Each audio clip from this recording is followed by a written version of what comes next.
In this video, I'm going to show you how to add house moldings to framing POS.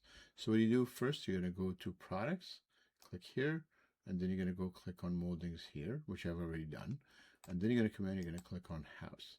So there's two ways of adding this. You can add it using add molding button here, or you can click on the upload molding if you have more than one item to add, and it will speed it up. So let's click on the bulk upload. If you come down here, you will see here it says download molding template. If you click on this, it's going to open Google Sheets, and I have a set of examples put up here.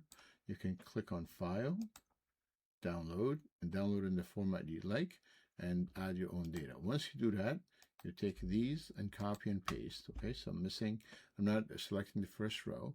Copy, and then you're going to come back here and you're going to paste your information here. You can also browse the file, but the paste works as well.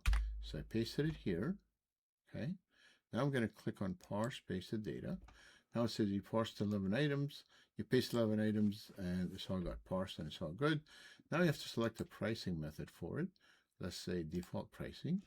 Now the upload button becomes activated. You're going to click on that. Here you go. So it added everything for you. And if you want to check one of these, you can click on right click maybe and check it. There you go. That's the product that you added. And everything you needed off it got added here. Now, if you have something with a UPC code, what did I do? Oh, maybe one of these have a UPC code here. Click on that. There you go. That's your UPC code.